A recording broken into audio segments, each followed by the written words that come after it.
This is another area that we often see failures at. Pipe penetrations. In this case, it's a dryer vent. Now, what we used to do is we used to make sure that we could extend the dryer vent, or whatever it is, a hose bib, any round element.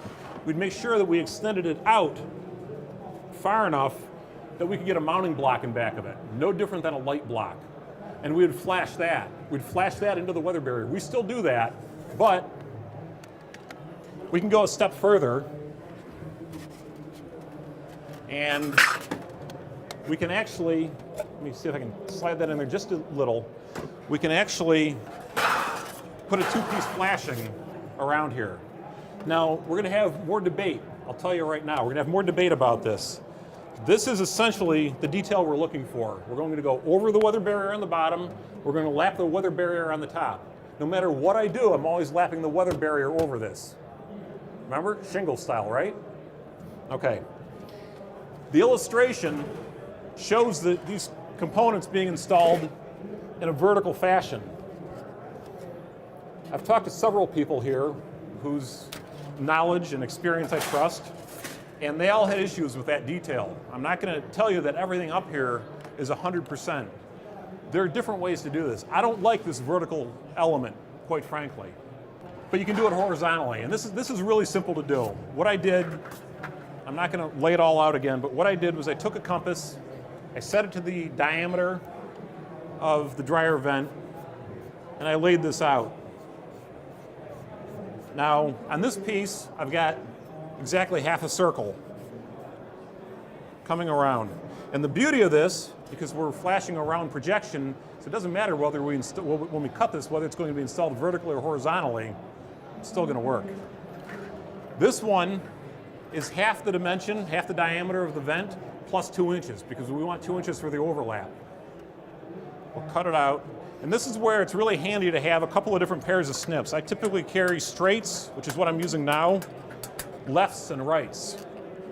And we use all of them, depending on the application. The straights are the most versatile, because I can cut in any direction, but they don't always give me the cleanest cut.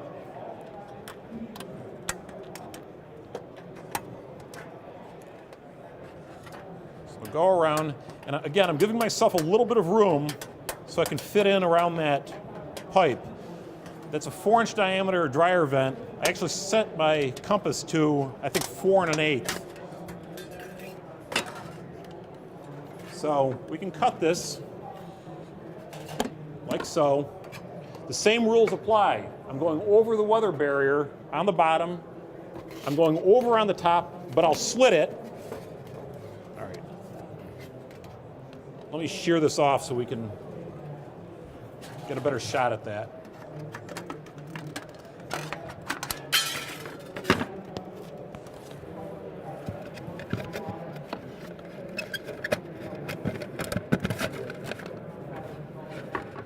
And this will be installed shingle style like the rest of them.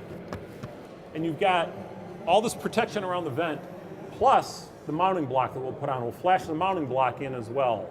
So we've got, again, multiple lines of defense. We've got the flashing on the mounting block. If it gets through there, we've got the flashing around the vent, and we'll seal around the perimeter of that penetration as well. And again, weather barrier coming across the top, shingle style. That's another area that we often see missed. One more, electrical boxes. How many people flash an electrical box? Anybody? Anybody ever heard of it? Mounting block, yeah, but not just a mounting block. I'm talking about the actual electrical box itself. Now, this is a bit extreme, I'll grant you, but you guys are also building in a coastal environment here. And I'm well aware, I've got friends who build out here, that water travels uphill. I didn't used to believe that years ago. I've seen pictures, I've seen the evidence, I buy into it. This is kind of a belt and suspenders approach. The mounting block is fine. You still want to flash that mounting block, as we've been talking about. But it's really very easy to make a little piece of flashing for the electrical box. This is what it will end up looking like. This is not pretty. This is our prototype, but this is what we're going to be shooting for, the finished detail. The first one that we do is we lay out the box. Now I've cut these cards, we carry these cards, and we cut them roughly 6 by 8, depending on the size of the box, maybe 8 by 8, 12 by 12, whatever. We lay out the box on one of these flashing cards. The second thing we do is we'll add diagonal lines, 45-degree diagonal lines. We'll locate the center of the box, and you'll notice there are 2 sets of lines. You saw this before, because this one is going to be a hem. This will end up being a diverter. So we lay out, we've got our box layout, we've got our diagonal lines at each corner, going up and coming down, with room for a 3/8 hem. And I hit dead center coming across, measured up 3/8, marked another line. This is what it'll look like. And the beauty is, this only takes a few minutes to do. It sounds complicated, but it takes far longer for me to describe it than it actually does to do it. So I'll score these lines, the outer lines, with a utility knife. And then I can snap it free. Aluminum lends itself to this. That's what we have so far. Everybody with me? All right. Grab my snips. I'm going to cut up at each vertical intersection, up to my line.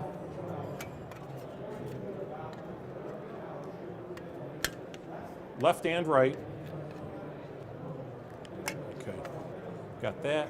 We got that. We got one more. Get that out of the way. Okay. What I've done is I've released the material around the hems. I'll take the folding tool, and again, I've got a 3/8 setting on this tool, or a 3/8 notch. And I can slip the tool in there, and I can fold it like so. I'll do the same on the other side. It takes a little bit of patience, but it's completely doable. And there you have a little gutter. Install it. You can do the same on the bottom. It's not a bad idea to do it on the bottom because, again, if any water runs down around there, it'll direct it away from the box. The little pieces in the top will divert it away. The pieces in the bottom, excuse me, to the side. The pieces in the bottom will channel it to the side over there.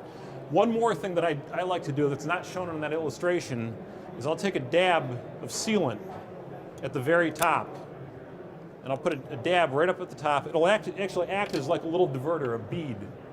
And any water that runs down in there doesn't have a chance of getting dead center. It'll hit that bead of sealant and it will be pushed to the sides. We'll flash the box, we'll install our block, our mounting block for the device itself. We'll flash that, multiple layers of defense. Again, when I install this, I'll slip the weather barrier and slip it in. I slid it a little high there, but slip it in there and bring it down over shingle style overlap. Tape it if you want. There's no water that'll get in that box. All right. Those are critical areas on walls that we've seen. Except for this next one that I'm going to show. This is probably the most damaging, outside of the ledger detail that we've talked about. This area is probably one of the most vulnerable spots you'll ever see on a house. I'm talking about where a roof comes down, yet doesn't continue all the way through. It's essentially stopped and butted into a wall. Everybody see that? This area right here. How do you deal with this? This wall comes through, you got a corner board. Let's say this is a corner. You got a corner board here. You got this area here. How do you flash that? Kick out flashing. People are nodding their heads. I love it. I ask this of people in different presentations we do. Very few people know what a kick out flashing is. A kick out flashing diverts the water away from that sidewall. Normally, what we see, vast majority of the roofers that we know will come in, and install their step flashing on the sidewall, right? But that's the end of it. This piece, if it's not detailed properly, will push water in back of the siding. And worse yet, very often, what do? You'll lift that weather barrier, you'll slit the weather barrier, lift it up, right? Because we want it to overlap that flashing, and this point will end up directly in back of the weather barrier. It will divert all that runoff, all that water from that side right in back of the weather barrier. The damage is amazing. The good news is that kick-out flashings are amazingly simple to make. This is what one looks like. You need to bend a piece. Instead of 7 inches, you need to make it about 10. So let's just say that it's a 5 by 7 typically, and this would be a 5 by 10. On the back side of it, and I'm using a square here. We do this by eye, but I'm using a square so I can illustrate this. I strike a diagonal line, and that line is 7 inches to the intersection of the square. Does that make sense? So I'm still maintaining my 7-inch exposure, reveal, whatever you might want to call it, for running up the roof. It'll still fit on a standard shingle. I'll still have my proper overlap because this flashing is going to be cantilevered. So I measure 7 inches down. I strike a diagonal line, 45 degrees.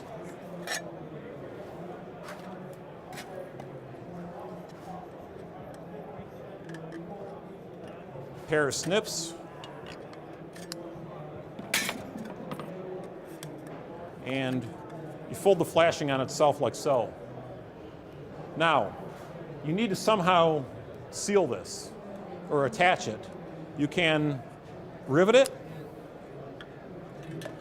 This one that I made this a couple of days ago, and I just used a good quality silicone and a spring clamp. You can do that.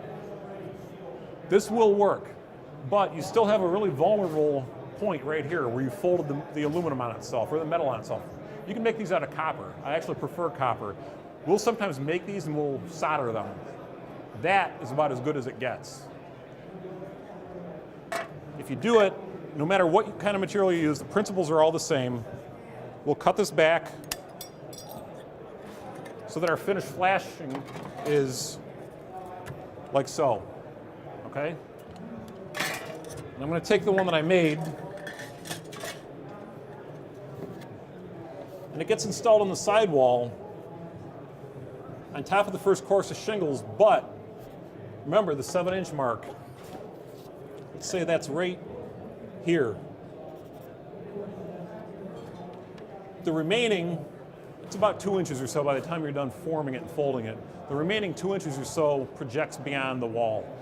It acts as a kind of a gutter, and it'll divert the water away from that wall, away from that vulnerable point. You have another option these days, and that's to use a preformed flashing. You guys seen these?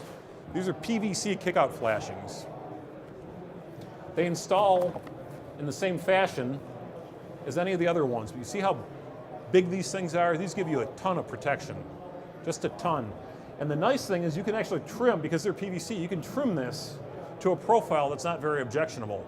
I've seen contractors leave these things, and it looks like a boot sticking out the corner of the roof. But if you install this and trim it, just trim it up a couple inches, cut this leg off, trim it up a couple of inches, it's really not very obtrusive. The nice thing is it's one piece. There's no soldering required, there's no sealing, there's no nothing required. No matter what you use something, is my point with all of this. And make sure that particular area is protected.